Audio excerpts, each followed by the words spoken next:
Yes sir. हाँ जी, तो neural and hormonal control की हम लोग बात कर रहे हैं और यहां पर हम बात करते हैं अब। आपको माइएंट्रिक और मीजनर प्लेक्सस दिखाया था, याद है क्या? भूल गए? सर हमारा छोटा सा दिमाग है, कितनी चीजें याद रखें। छोटा सा दिमाग है, इस गलतफहमी से ऊपर उठ जाने की जरूरत है कि याद रखने के लिए बड़ा दिमाग चाहिए। नहीं, और सेल्स ही ज्यादा होने चाहिए। क्या क्या ज्यादा होने चाहिए? गिरी नहीं होता, गायरी होता। मेरी मर्जी, मैं कैसे बोलूंगी, प्रोनाउंसिएशन ना बहुत अलग तरीके से होता है। ठीक है, तो गिरी और सुलसी होने चाहिए। सुलसी बोलूंगी अब मैं, सलसी भी नहीं बोलूंगी। सुलसी सुलसी and tulsi both are important. ये माइएंट्रिक प्लेक्सस जो है वो मसल्स के बीच में है और मीजनल प्लेक्सस जो है वो सब म्यूकोसा में होता है। ठीक है, तो जो सब म्यूकोसा वाला होता है वो यहाँ पर ल्यूमन में जो कुछ भी है उसको सेंस करके और यहाँ पर सिक्रीशंस करता है। ठीक है, और जो यहाँ पर जो भी मटेरियल है उसको सेंस करके और मेंटल स्टेट के हिसाब से भी इंफ्लुएंस पाकर ये ऑटोनॉमिक नर्वस सिस्टम का ये जो माइएंट्रिक प्लेक्सस है ये पेरिस्टाल्टिक मूवमेंट करता है। ठीक है, तो ये सेंट्रल नर्वस सिस्टम से अल्टीमेटली कनेक्टेड तो है लेकिन ऑटोनॉमिक नर्वस सिस्टम के अंडर आता है। ठीक है, तो इसको हम फाइनल कर लेते हैं। अब देखिए, activity of gastrointestinal tract are under neural and hormonal control for proper coordination of different parts. The sight, smell or the presence of food in the oral cavity can stimulate the secretion of saliva. ठीक है, it can initiate the secretion of saliva. Sight, smell or presence of food in the oral cavity, तीनों चीजें। Gastric and, अब यहां से nervous system वाला chapter connect हो गया। Natural and artificial reflex, conditional and unconditional reflex. Unconditional reflex क्या है? Presence of food in the oral cavity will stimulate the secretion of saliva. ये क्या है? अनकंडीशनल रिफ्लेक्स है, सीखना नहीं पड़ता। लेकिन रसगुल्ला एक खाने वाली चीज है और वो मीठी होती है, बहुत स्वादिष्ट होती है, ये आप सीखते हैं। उसके पहले अगर आपको रसगुल्ला दिखा दिया जाए और आपको ना पता हो कि अच्छा ये खाने वाली चीज होती है या इस टाइप का इसका टेस्ट होता है, तो आपको रसगुल्लों के बीच में भी रख दिया जाए तो भी आपके अंदर से सलाइवा का सिक्रीशन नहीं होगा। ये कंडीशनल रिफ्लेक्स है।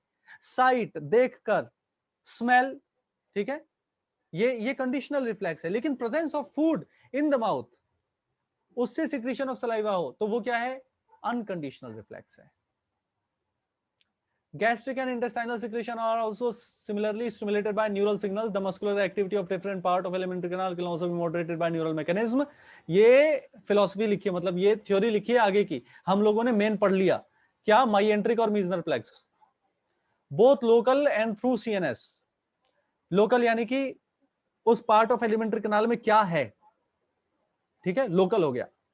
और थ्रू सेंट्रल नर्वस सिस्टम यानी कि हम क्या देख रहे हैं, हम कहीं फियरफुल तो नहीं है, एंशियस तो नहीं है, तो भले ही वहां पर वो इंटेस्टाइन में डिटेक्ट कर रहा है कि हाँ यहां पर फूड है, मुझे पेरिस्टाल्टिक मूवमेंट करनी चाहिए, इसको रोकना चाहिए, लेकिन अगर फियर है, एंजाइटी है, तो आपका सारा जो आपकी कॉन्शियसनेस है, वाइटल फोर्स है, वो आपके मस्कुलोस्केलेटल सिस्टम पे आएगी, कार्डियोवैस्कुलर सिस्टम पे आएगी और आपके आप सर्वाइवल मोड में चले जाएंगे। ठीक है, तो लोकल जो नर्वस सिग्नल है वो हो ही नहीं पाएगा क्योंकि सेंट्रल नर्वस सिस्टम उसको रोक रहा है। हार्मोनल कंट्रोल लोकल हार्मोन्स के थ्रू होता है, produced by glands of the gastric and intestinal mucosa. जैसे गैस्ट्रिन है, सिक्रिटिन है, सीसीकेपीजेड है, कोलिसिस्टोकाइनिन एंड पैंक्रियोजाइमिन, विलिकाइनिन है, डियोक्राइनिन है, एंटेरोक्राइनिन है, वासोएक्टिव इनहिबिटरी पेप्टाइड है, सोमेटोस्टैटिन है, ये बहुत सारे हार्मोन्स हैं, सेरोटोनिन है, ये हेल्प करते हैं। पूरा पैकेज में इसका पूरा एक 10 हार्मोन्स का चार्ट बना हुआ है। ठीक है, उसको याद करेंगे, लेकिन पहले हम ये समझ लें कि न्यूरल और हार्मोनल दोनों ही वे से ये होता है। न्यूरल कंट्रोल भी लोकल वाला और सीएनएस वाला दोनों है। लोकल हार्मोन्स हैं केवल, जैसे लोकल न्यूरल नेटवर्क और सेंट्रल नर्वस सिस्टम, ये दोनों हैं। जबकि हार्मोन के केस में पिट्यूटरी का कोई हार्मोन नहीं आने वाला, वही वही के हार्मोन रहेंगे, एलिमेंट्री कैनाल के ही हार्मोन रहेंगे, लोकल हार्मोन। कहां कहां? स्टमक और इंटेस्टाइनल म्यूकोसा। क्या इतना क्लियर है? याद कर लेंगे इसको, बहुत अच्छे से याद कर लेंगे, उसके बाद फिर हम एब्जॉर्प्शन करेंगे। एब्जॉर्प्शन, एसिमिलेशन, न्यूट्रिशनल डिसऑर्डर्स, ये इजेशन, ये सारी चीजें हम लोग नेक्स्ट लेक्चर में डिस्कस करेंगे। नेक्स्ट लेक्चर है 6 बजे से। Absorption is the process by which the end product of digestion pass through the intestinal mucosa into the blood or lymph. ये definition मुझे बहुत बढ़िया लगती है क्योंकि इसमें बहुत अच्छे से बताया हुआ है कि एक्चुअल में ये होता क्या है. So absorption is the process by which the end products of the digestion pass through the intestinal mucosa into the blood or lymph. It is carried by passive active and facilitated transport mechanisms. ठीक है, तो जो भी आपके पास notebook है उसमें सबसे पहले लिख लीजिए एब्जॉर्प्शन, एब्जॉर्प्शन के आगे लिख लीजिए डेफिनेशन, और उसके बाद लिख लीजिए वेज. वेज में नंबर 1 2 3 लिख लीजिए. 1 में लिख लीजिए पैसिव, 2 में लिख लीजिए एक्टिव, 3 में लिख लीजिए फैसिलिटेटेड ट्रांसपोर्ट. इतना लिख लो. नंबर 2, नंबर 1 डेफिनेशन आ गया, नंबर 2 आएगा वेज या मेथड्स या मैकेनिज्म्स. क्या है? नंबर 1 2 3 करके लिखो. Active, passive, facilitated transport. Active NCERT में जैसे लिखा है वैसे मत लिखो. एनसीईआरटी में लिखा है पैसिव, एक्टिव और फैसिलिटेटेड. ये जो फैसिलिटेटेड है ये पैसिव होता है, इसलिए हम इसको पैसिव के साथ लिखेंगे. तो number 1 active, number 2 passive, number 3 facilitated transport. Passive में एरो करके लिखो ग्लूकोज, अमीनो एसिड, सम इलेक्ट्रोलाइट लाइक क्लोराइड. फैसिलिटेटेड में लिखो fructose, amino acid, sodium ion.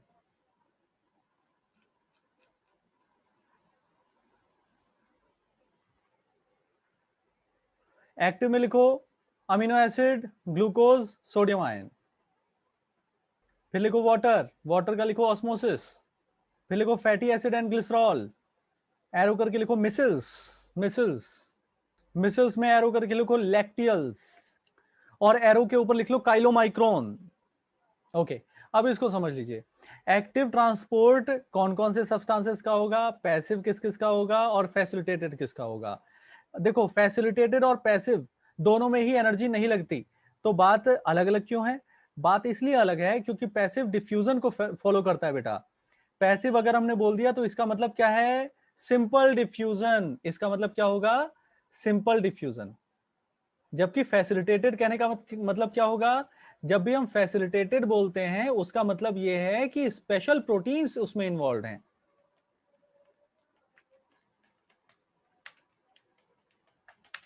Special channel proteins are involve. ठीक है, special channel proteins are involve. जबकि active में channel protein तो जाहिर सी बातें होते ही हैं, साथ ही साथ एटीपी भी लगता है ना. जो एक्टिव ट्रांसपोर्ट होता है, एक्टिव ट्रांसपोर्ट में एटीपी इन्वॉल्व होता है, बाकी दोनों में नहीं था.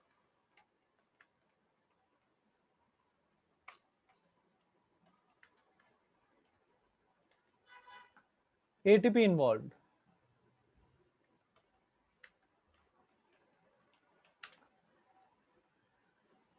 ठीक है. अच्छा, फैटी एसिड और ग्लिसरॉल का क्या क्या होता है वो मैं आपको यहां से बता देता हूं बहुत ही बढ़िया तरीके से. ये देख लीजिए आप, यहां पर हमारे पास लार्ज फैट ड्रॉपलेट्स हैं.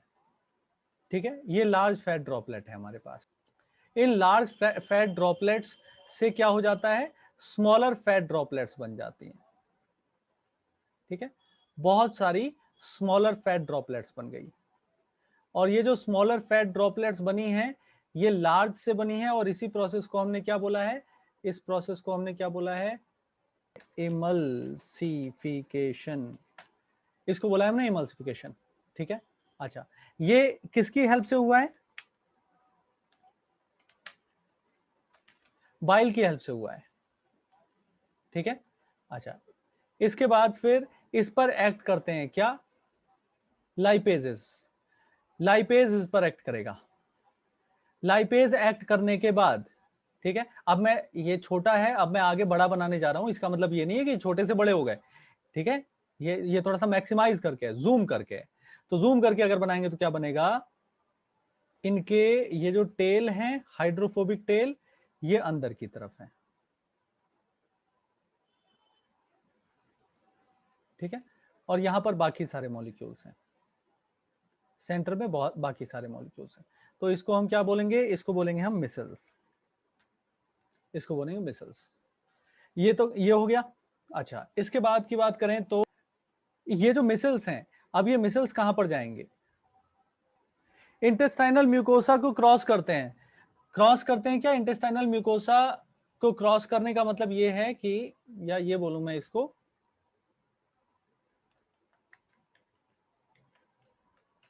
इनटू एंट्रोसाइट्स, एंट्रोसाइट्स के अंदर चले गए, ठीक है। अच्छा, एंट्रोसाइट्स के अंदर जाके क्या होगा, एंट्रोसाइट्स के अंदर जाकर इनकी क्या होगी, प्रोसेसिंग। प्रोसेसिंग होगी, इसका मतलब क्या, इसका मतलब यह है कि गोल्जी बॉडीज में ये ब्रेक किए जाएंगे एंड फर्दर डाइजेशन इनका होगा। क्यों होगा फर्दर डाइजेशन? फर्दर डाइजेशन की नीड क्या है? फर्दर डाइजेशन इसलिए है क्योंकि ये जो मिसल्स का ल्यूमन है,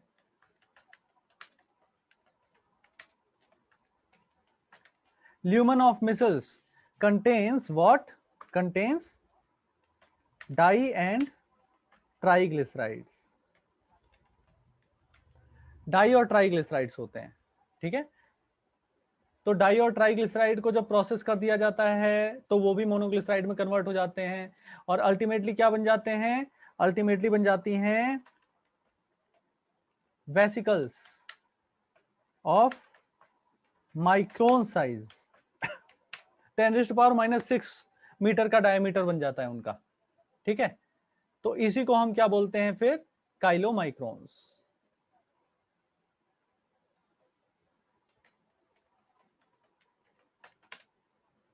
काइलोमाइक्रोन, इसका एब्जॉर्प्शन होता है लैक्टियल में,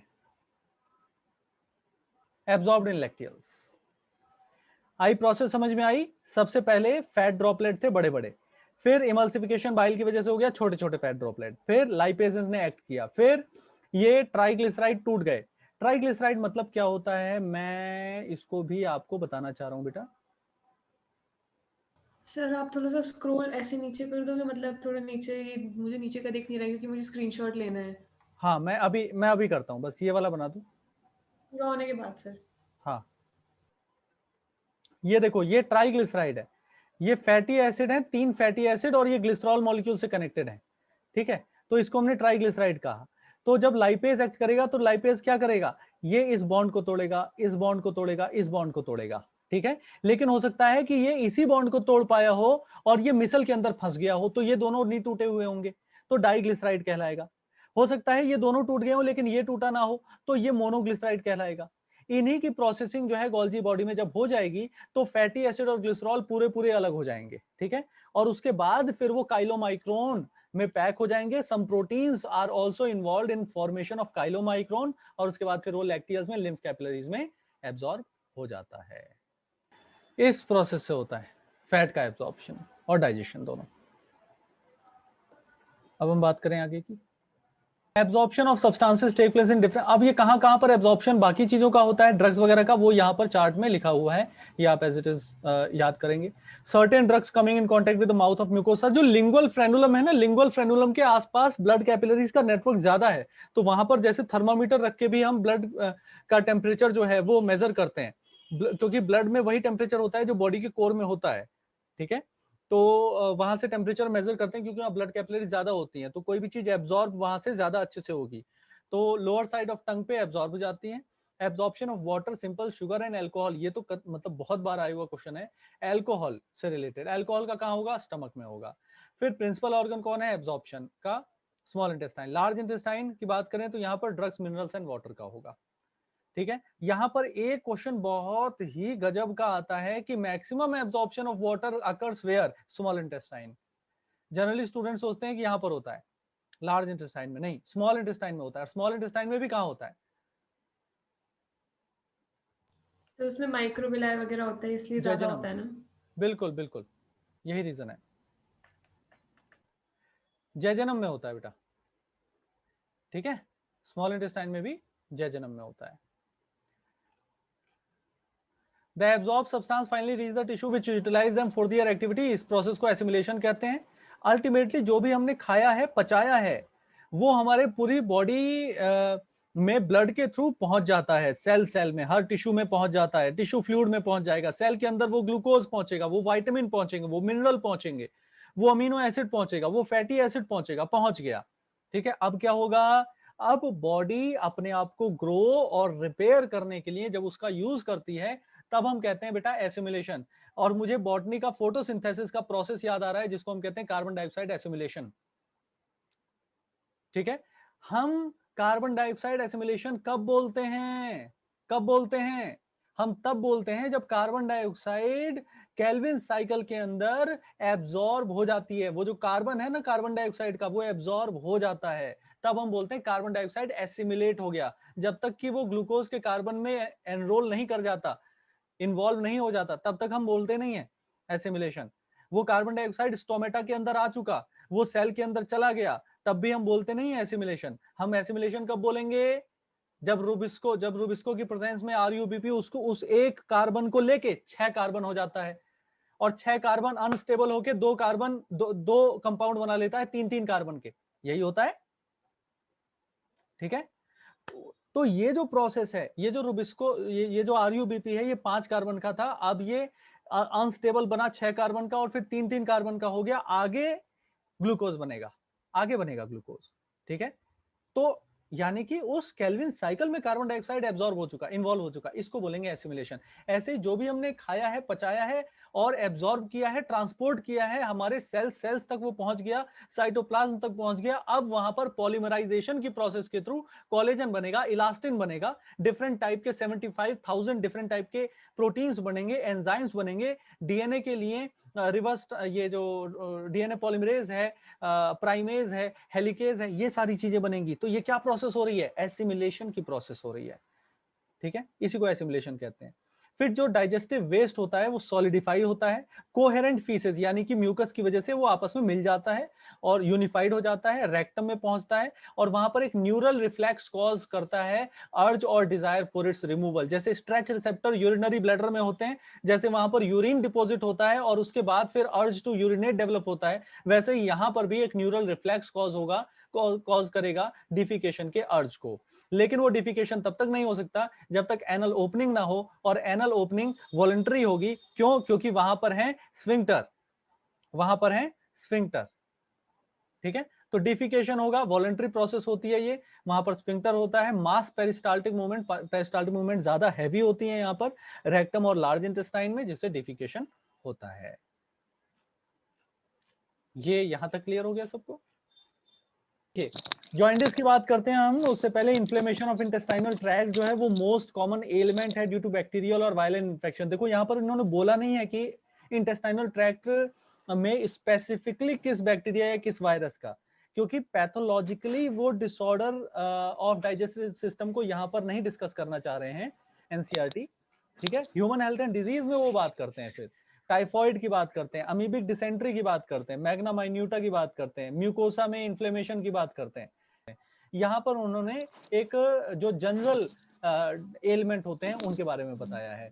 हालांकि थोड़ा सा हिंट दे दिया, टेप वर्म जिसको टीनियसिस बोलते हैं, फिर राउंड वर्म एस्केरियसिस बोलते हैं, राउंड वर्म या थ्रेड वर्म ये सारे एस्केलमेंसी होते हैं, हुक वर्म, पिन वर्म। ठीक है, जॉइंटिस की बात करें तो liver is affected, skin and eye turn yellow due to deposit of the bile pigment. अगर लिवर में कुछ भी हुआ है तो जॉइंटिस होगा ही होगा। लिवर में क्या हुआ है उसको ट्रीट करो, जॉइंटिस अपने आप ट्रीट हो जाएगा। ये जॉइंटिस को ट्रीट नहीं किया जा सकता क्योंकि जॉइंटिस एक सिम्टम है, ये मेन रूट कॉज को नहीं बता सकता आपको ना। ठीक है, बाइल पिगमेंट का डिपोजिशन हो गया, इसको जॉइंटिस कहते हैं। बाइल पिगमेंट का डिपोजिशन हुआ क्यों है वो ढूंढो आप। ठीक है, लिवर में ऐसा क्या हो गया है जिसकी वजह से बाइल पिगमेंट का डिपोजिशन हो रहा है, बाइल फ्लो नहीं हो रहा है? क्या वहां पर कोई ब्लॉकेज है, या आरबीसी का जो डिस्ट्रक्शन है वो बढ़ गया? बेटा बाइल पिगमेंट कहां से आते हैं? आरबीसी के डिस्ट्रक्शन से आते हैं। अगर आरबीसी इरिथ्रोलाइसिस ज्यादा बढ़ गई है, स्प्लीन में फैगोसाइटोसिस ज्यादा हो रहा है, तो भी वो बाइल पिगमेंट लिवर में ज्यादा आएंगे, और बॉडी की कैपेसिटी जो है बाइल पिगमेंट को रिमूव करने की, उससे ज्यादा बाइल पिगमेंट बन रहे हैं। तो कहीं ऐसा तो नहीं है? दूसरा, इरिथ्रोपोएसिस, आरबीसी ज्यादा तो नहीं बन रहा है? अगर नॉर्मल से ज्यादा बनेगा तो नॉर्मल से ज्यादा डिग्रेड भी होगा। ठीक है, या वहां पर जो हिपैटोपैंक्रियाटिक डक्ट है वहां तो कोई ब्लॉकेज नहीं है, या गॉल ब्लैडर का कोई स्टोन वहां से निकल के आ गया, हिपैटोपैंक्रियाटिक डक्ट के स्फिंक्टर ऑफ ऑडी पे रुक गया है।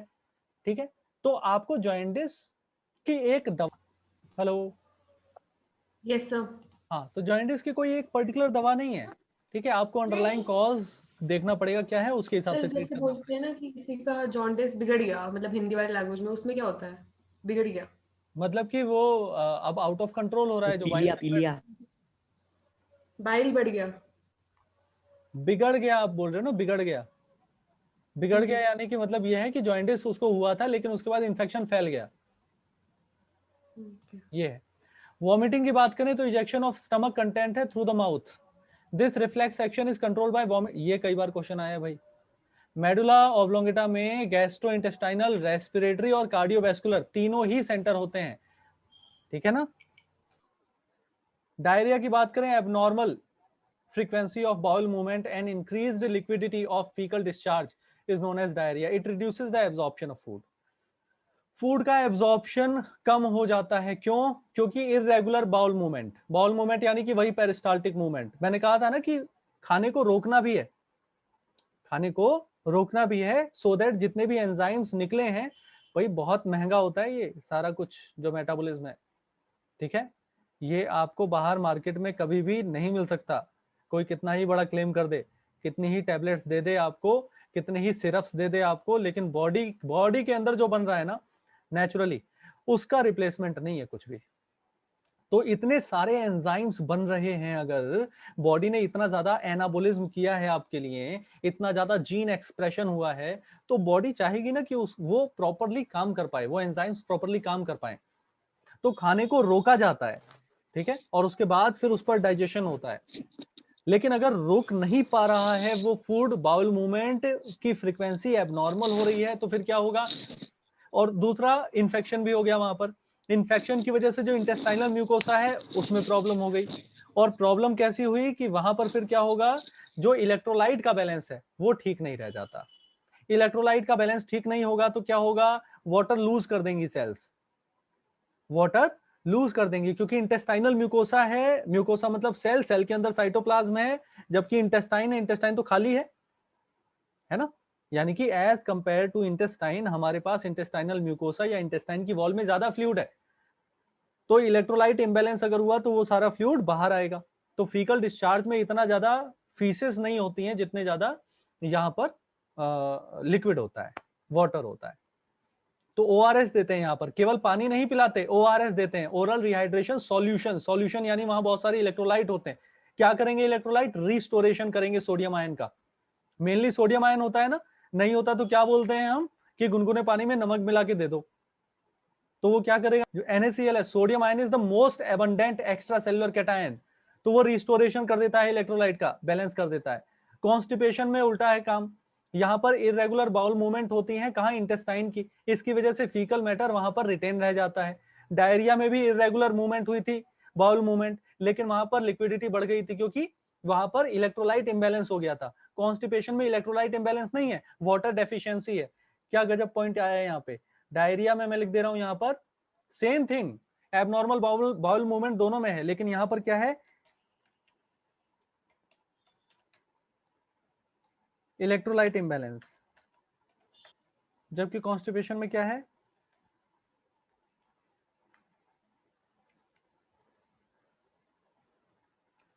Water scarcity.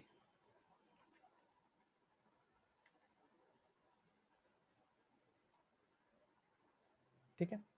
इनडाइजेशन की बात करें, अभी हमने जो बात बताई कि the food is not properly digested leading to feeling of fullness, दिन भर लगता रहता है कि यार पेट भरा हुआ है, सब लोगों के लंच के डिब्बे खुल रहे हैं, हमें खाने का ही नहीं मन कर रहा है, ठीक है, वैसा है।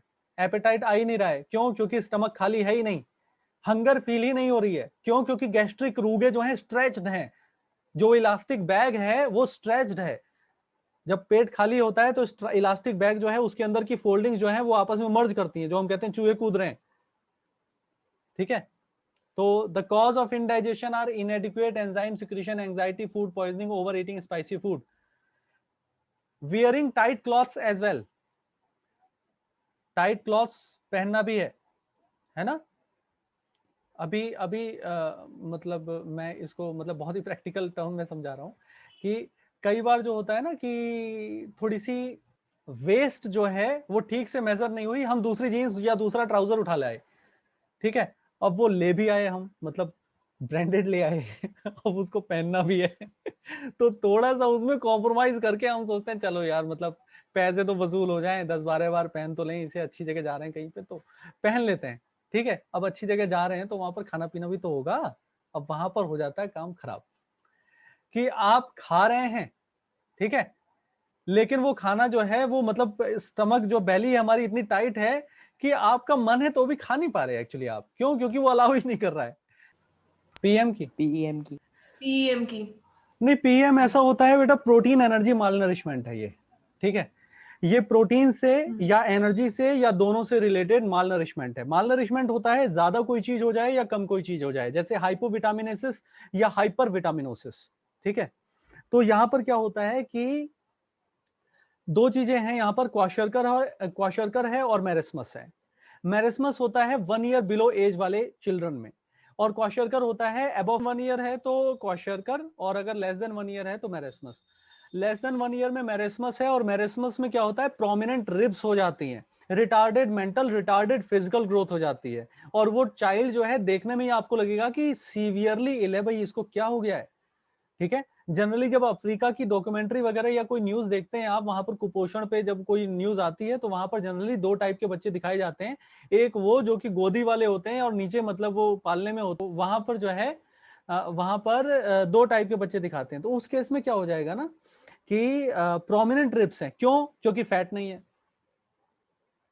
फैट ना हो तो प्रोमिनेंट रिब्स हो जाएगा, ठीक है। लेकिन ग्रोथ भी नहीं है, तो most abundant biomolecule, organic compound actually in our body is what? Water पीना चाहिए लोगों, वाटर पी प्रोटीन। वाटर ऑर्गेनिक नहीं है, प्रोटीन ऑर्गेनिक है, ठीक है। तो मोस्ट अबंडेंट ऑर्गेनिक कंपाउंड क्या है? प्रोटीन है, ठीक है। तो प्रोटीन अगर नहीं होगा वहां पर तो देखो ना तो एंजाइम बनेंगे, ना तो कोलेजन बनेगा, इलास्टिन नहीं बनेगा वहां पर, बोन में ऑसिन नहीं बनेगा, कार्टिलेज में कॉन्ड्रिन नहीं बनेगा, रोड्स एंड कोन्स के रिसेप्टर्स नहीं बनेंगे, टी सेल बी सेल के रिसेप्टर्स नहीं बनेंगे, CD4 CD8 रिसेप्टर, एंटीबॉडीज नहीं बनेगी, क्या रह जाएगा फिर? प्रोटीन नहीं है तो ग्रोथ कैसे होगी? पॉसिबल ही नहीं है, ठीक है। Biochemical reaction are the basis of the living aspect of our existence. तो अगर बायोकेमिकल रिएक्शन की बात करें तो no biochemical reaction can be completed in absence of enzyme, और enzymes are what? All enzymes are protein, और protein ही नहीं है तो क्या होगा? सारा मेटाबॉलिज्म स्लो डाउन हो जाएगा। तो मेरिस्मस जो है वो प्रोटीन एनर्जी मालनरिशमेंट दोनों होता है। क्यों? रीजन क्या हो गया? जो मदर है वो ब्रेस्ट फीडिंग ना करे या अर्ली ब्रेस्ट फीडिंग हट जाए, ब्रेस्ट फीडिंग बहुत अर्ली ही हट जाए, तो 1 साल से छोटे बच्चे के लिए तो प्रोटीन भी वही है, एनर्जी भी वही है, मदर्स मिल्क, ठीक है। अगर नहीं मिलेगा उसको तो ऐसी कंडीशन हो जाएगी। अच्छा, इसके बाद उसको ट्रीटमेंट वही है, ट्रीटमेंट नॉर्मल जो उसकी डाइट है उसको रिज्यूम कर देने से ट्रीटमेंट हो जाता है, चाहे मेरिस्मस हो क्वाशर करो। क्वाशरकर में क्या होता है? मतलब ये ऐसे पेट तो लगेगा जैसे ओबेसिटी हो गई, पॉट बेलीड बोलते हैं उसको, पॉट बेलीड, ठीक है। पेट फूल जाएगा, ठीक है, इडिमा हो जाता है उसके पेट में, फ्लूइड रिटेंशन। और दूसरा क्या होगा? उसके पास फैट तो है, प्रोमिनेंट रिब्स नहीं होंगी, लेकिन मेंटल और फिजिकल ग्रोथ उसकी भी रिटार्डेड है। क्यों? 1 साल तक सब सही था, लेकिन 1 साल के बाद उसको खाने पीने को प्रॉपरली नहीं मिल रहा है, तो क्या होगा?